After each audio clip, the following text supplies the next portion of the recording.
Hi అండి, నమస్తే.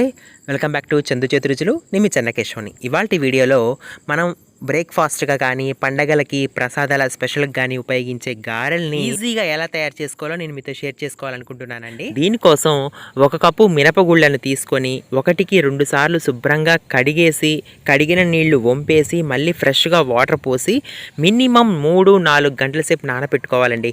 అలా నానపెట్టుకుంటేనే పిండి రుబ్బినప్పుడు ఎక్కువ ఒదిగొస్తుంది, గారె చేసుకున్నప్పుడు కూడా ప్లఫ్గా పొంగుతుంది, క్రంచీగా వస్తుంది. ఇంకా మీకు కావాలంటే ఇదే పప్పులో నానబెడుతున్నప్పుడు 1 కప్పు మినపగుళ్ళకి 4 టేబుల్ స్పూన్లు బియ్యం కూడా నానబెట్టి చేసుకున్నారంటే బాగా క్రంచీగా వస్తాయండి. నేనైతే ఇప్పుడు ఆ బియ్యాన్ని కూడా యాడ్ చేయట్లేదు. కేవలం మనం తీసుకునే ఈ మినపగుళ్ళతో ఎలాగా మినప ఆవళ్ళు తయారు చేసుకోవాలని నేను చూపించబోతున్నానండి.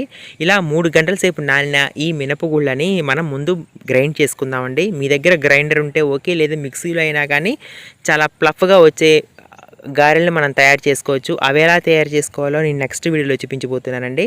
మనం వీటన్నిటిని శుభ్రంగా మెత్తగా మొత్తం గ్రైండ్ చేసేసుకుందామండి. గ్రైండ్ చేసేటప్పుడు ఏంటంటే ఎక్కువ వాటర్ పోయకుండా కొద్ది కొద్దిగా వాటర్ని యాడ్ చేస్తూ గట్టి కన్సిస్టెన్సీలో మనం పిండిని రుబ్బుకోవాలండి.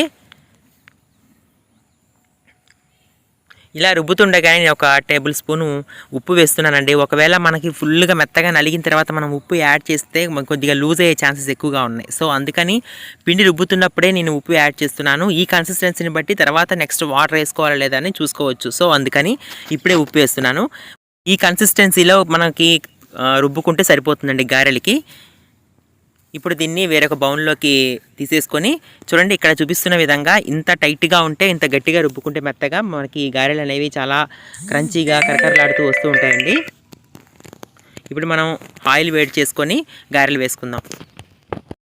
స్టవ్ ఆన్ చేసి ఆయిల్ వేడి చేసుకుందామండి. మనం రుబ్బుకున్న ఈ పిండి ప్లఫీగా ఉందో లేదో ఒకసారి టెస్ట్ చేద్దామండి. ఇలా ఒక కవర్ తీసుకొని మనం గారెలా తయారు చేసి ఈ గారెని తీసుకొని పక్కన వాటర్ బౌల్ ఉంది కదా, ఇందులో వేసి చూడండి. అది మంచిగా తేలిందంటే కనుక మనం తీసుకున్న ఈ పిండి చాలా ప్లఫీగా ఉన్నట్టు. ఎలా తేలిందో చూసారా నీళ్ళల్లో? ఇలా కరెక్ట్ కన్సిస్టెన్సీలో ఉన్నట్టండి, చెదిరిపోకుండా మంచిగా నీళ్ళలో తేలిందంటే కనుక అది మంచి కన్సిస్టెన్సీలో మనం రుబ్బుకున్నట్టు లెక్క. ఇప్పుడు మనం గారెలు తయారు చేసేసుకుందాం. ఇలా ఒక కవర్ తీసుకొని దీంట్లో మనకి ఏ సైజు కావాలో ఆ సైజులో మనం పిండిని తీసుకొని గారెలా తయారు చేసుకుందామండి.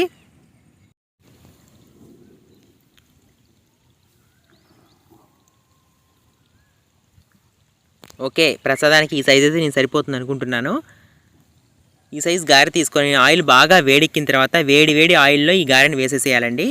ఆయిల్ చాలా వేడిగా ఉండాలి, అలా అయితేనే చక్కగా పొంగుతుందండి. చూసారా ఎలా పొంగుతున్నాయో? మీకు కావాలంటే రుచికి తగ్గట్టుగా ఇందులో సన్నగా తరిగిన ఉల్లిపాయ ముక్కలు, పచ్చిమిరపకాయ ముక్కలు, జీలకర్ర, ఇంకా తోటకూర ఆకులు తరిగినవి ఇవన్నీ వేసుకొని మంచి రుచికరంగా కూడా మిరపగారెలు అనేవి తయారు చేసుకోవచ్చండి. ఇలానే మొత్తం వేసేసుకోవాలండి. మీకు ఇలా కనుక కవర్తో వేయడం ఇబ్బందిగా ఉందంటే కనుక నేను ఇంకొక మెథడ్ చూపిస్తానండి. ఇప్పుడు ఈ వేసిన గారెలు ఒక్కొక్కటి చక్కగా మంచి గోల్డెన్ బ్రౌన్ కలర్లోకి వచ్చిన తర్వాత ఒక్కొక్కటిగా తీసేసుకుంటే మనకి గారెలు రెడీ అయిపోయినట్టేనండి. ఇలా చేత్తో గారె తయారు చేసుకోవడానికి ఆయిల్లో వేయడానికి వేడి తగులుతుంది అనుకుంటే వాళ్ళకి ఒక చిన్న చిట్కా అండి. మన ఇంట్లో ఫ్లాట్గా ఉన్న చిన్న స్టీల్ గిన్నె అయినా, లేకపోతే ఒక గ్లాస్ అయినా, లేకపోతే ఇలా మన దగ్గర ఒక స్ట్రైనర్ ఉన్నా కానీ దాన్ని నీళ్ళతో ఒక్కసారి తడి చేసుకొని మనకి ఏ సైజులో గారె అయితే కావాలో ఆ సైజులో పిండి ముద్ద తీసుకొని గారెలా ఒత్తేసుకొని డైరెక్ట్గా ఆయిల్లోకి డిప్ చేసేస్తే మంచి స్ట్రక్చర్తో గారె వస్తుందండి. మధ్యలో రంధ్రానికి పెట్టేసుకొని ఇట్లా డైరెక్ట్గా ఈ విధంగానే మనం ఆయిల్లో డిప్ చేసేస్తే చక్కగా ఊడి వచ్చేస్తుంది. మనం నీళ్ళ తడి చేసుకున్నాం కాబట్టి.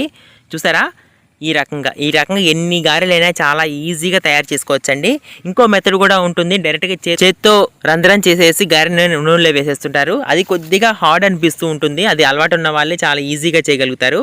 ఇంకా మిగిలినవన్నీ ఈ రకంగానే తయారు చేసుకోవడం అండి.